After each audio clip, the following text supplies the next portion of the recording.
Chronicle reporter Fred Ayers is one of the nicest people I've never met in person. We've talked several times on the phone during election season, but never physically crossed paths. He's told me stories about the camaraderie from all candidates, even those running against each other on election night, as crowds gathered at the Supervisor of Elections office prior to the results being posted online. I've followed some of his older work dating back to a 2007 story he wrote for the Ocala Star-Banner on Dark Money Group that recently resurfaced in Citrus last election cycle.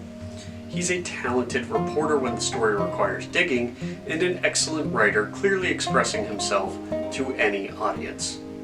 I understand why he investigated the information that led to his front page above the fold story today about language on electioneering communication. The Chronicle's letter to the editor page received several complaints about imagery and wording on signs at our community festivals hosted by the Chamber, leading the Chamber's events director to issue a statement that they would be more diligent about enforcing a community standards policy. The contradiction, however, of a newspaper reporter reaching out to the First Amendment Foundation with questions that could potentially limit the scope of the First Amendment rather than defend it is almost an incomprehensible occurrence. That doesn't mean that Ayers is a bad reporter for a line of questioning that challenges the freedom of speech. It just means he's a good guy who is bothered by what he sees. Political advertising that contains foul language is typically seen on the right and specifically directed either in favor of former President Donald Trump or against President Joe Biden. This isn't a piece bashing the right, though. My position is not that we should be actively trying to limit what people are allowed to say, but rather that the appeals as to why we choose not to say it needs to be focused more on the individual, not authority or community. I've written a couple different columns explaining how ineffective it is to tell someone they must do something, when we respond much better to things that we can do. The appeal to authority, contacting an attorney with the First Amendment Foundation to determine the legality of the signs, is a search for the ability to tell people that they must stop doing something. Because the law says so, detractors can then argue. The law, though, wasn't on the side of the reporter who was bothered enough to ask the questions in the first place.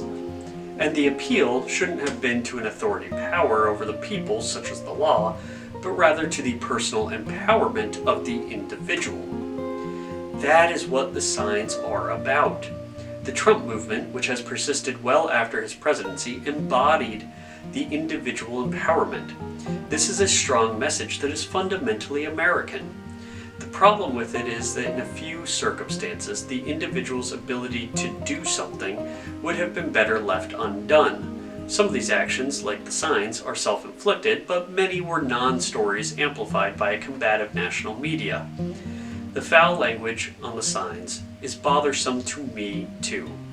I was raised to never use certain words that appear on car decals and flags in front of women or children. Far more worrisome to me, however, is a newspaper actively seeking information from a third party in hopes of limiting others' right to expression. The message shouldn't be that the individual isn't legally allowed to display flags and stickers because they are, nor should it be because other people, including myself in the community, don't appreciate looking at it because in earnest, we don't matter. The message on this Mother's Day is to remember the lessons from our own youth. You alone can choose whether or not you want to live up to a standard set before all of us, not only expressing your right to do something, but demonstrating that you can choose not to do it as well. I hope to meet Fred Ayers in the next election cycle. When I first read the story online yesterday, the sentiment that it reflected reminded me of the times Fred has demonstrated he's the nicest guy I've never met. The story, though, misses the mark for the root solution to the problem.